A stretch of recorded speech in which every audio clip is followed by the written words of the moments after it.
My philosophy of teaching and learning. Through examination of various psychology theorists and their philosophies of teaching and learning, I have developed a more extensive outlook on teaching techniques.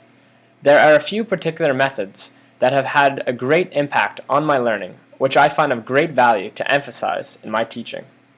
The need to provide for the needs of the brain for the best quality of learning, Jensen, the role of social experience, Piaget, and the importance of defining culture and addressing cultural differences, Ugbo. In the following paragraphs, I will evaluate the ideas presented by these theorists and propose how I may integrate them into my future classroom. Having studied psychology as one of my majors, I have learned about the significant effects of actively taking care of one's brain to increase the quality of learning.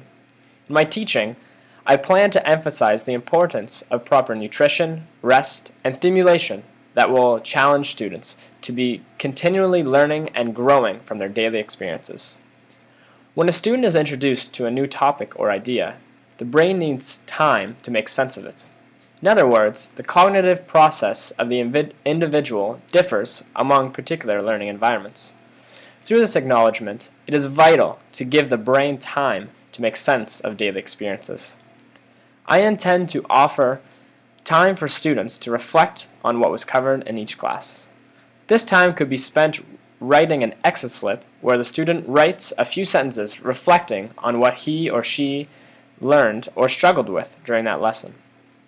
This technique will provide a constant channel of communication with my students so that difficulties may surface directly and be addressed accordingly. This technique will also provide me with positive feedback so that I may be aware of what is effective. With respect to constructivism, I believe in a dialectical approach. It is imperative to be able to work efficiently with others throughout life.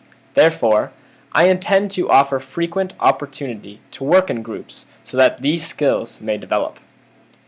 My belief is that practice makes permanent. Therefore, it is essential for students to have opportunities to do activities that challenge and develop their skills, i.e., working in groups. Introducing practical resources such as Google Docs or Google Presentations will allow students these opportunities to work in groups more efficiently, as they may work simultaneously on a project.